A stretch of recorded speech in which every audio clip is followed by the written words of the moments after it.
எல்லாம் நல்லா இருக்கணும். நான் இப்போ ரீசெண்டாக ஒரு மூவியோடைய ஸ்டேட்டஸ் போட்டிருந்தேன், கூலின்னு சொல்லிட்டு. அது நேற்று தான் படம் பார்த்தேன். ஆக்சுவலி நிறைய பேர் வந்து ஒரு தப்பான ரிவ்யூ கொடுத்துருந்தா, படம் ஐயோ மொக்க கிக்கன்னு. போய் பார்க்கலாமே, ரஜினிகாந்த் சாருடைய வந்து அந்த டைலாக்ஸ் வந்து ரொம்ப நல்லா இருக்கும். அதாவது எப்படி பஞ்ச் டைலாக்ஸ் ரொம்ப நல்லா இருக்கும், எனக்கு அது ரொம்ப பிடிக்கும். அதுக்காக இந்த படத்தை போய் பார்க்கலான்னு பார்த்தா, நிஜமாவே இந்த படத்தை நான் வந்து பார்க்கலன்னா மிஸ் பண்ணியிருப்பேன். லோகேஷ் கனகராஜ் சாருக்கு ஹேட்ஸ் ஆஃப். ரொம்ப நல்லா எடுத்திருக்காரு.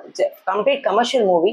பட் வந்து இதில் வந்து ஆக்ட் பண்ணது வந்து ஒரு சின்ன 20 வயசு பையன் 30 வயசு பையன்லாம் இல்லவே இல்லை. 60+, 70+, 50+ இவங்க தான் ஆக்ட் பண்ணியிருக்காங்க. உண்மையாகவே செம்ம சூப்பராக ஈச் அண்ட் எவ்ரி கேரக்டர் அவங்களுடைய கேரக்டரை ஜஸ்டிஃபை பண்ணியிருக்காங்க. அவங்க நடிக்கல வாழ்ந்திருக்காங்கன்னு சொல்லலாம். அவ்வளோ எக்ஸலண்ட்டாக இருந்தது. இதில் வந்து நான் வந்து உண்மையாகவே ரஜினிகாந்த் சார் பற்றி நான் பேசவே வேண்டாம். அவர் வந்து இஸ் எ சூப்பர் ஸ்டார். அவர் வந்து அவருடைய நடிப்பாகட்டும், ஸ்டைல் ஆகட்டும், எஸ்பெஷலி அவருடைய பஞ்ச் டைலாக் வந்து நம்மளுக்கு வந்து ஒவ்வொரு டைலாக்ஸும் அப்படியே ஆழமாக பதியும். அந்த மாதிரி இருந்தது. அதில் உபேந்திரா ராவ்னு ஒருத்தர் வந்து ஒரு ஆக்டர் வந்து ஒரு கன்னட ஆக்டர். என்ன ஒரு மாஸ் என்ட்ரி வருது, செம்ம சூப்பர். அதுக்கு பேக்ரவுண்ட் மியூசிக் அனிருத் வந்து எக்ஸலண்டா போட்டிருக்காரு மியூசிக். நான் எதுவுமே மிகைப்படுத்தி பேசல, உண்மையாவே சொல்றேன். உண்மையான ரிவ்யூ இது.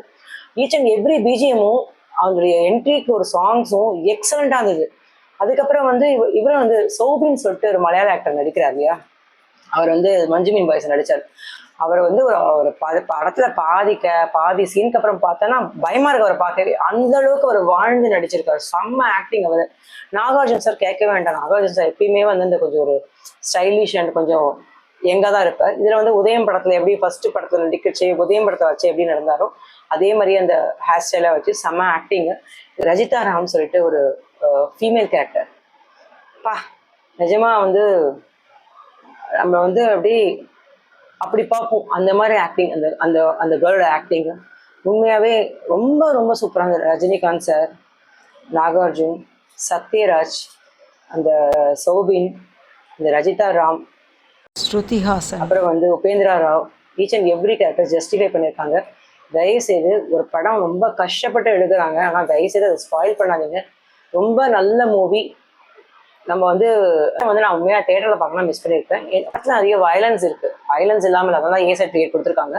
பட் ஆனால் மொத்தமாக பார்த்தீங்கன்னா படம் செம்ம எக்ஸலண்ட். பாட்ஷா மாதிரியும் கொஞ்சம் இருக்குது, த்ரில்லர் மூவி மாதிரியும் கொஞ்சம் இருக்குது.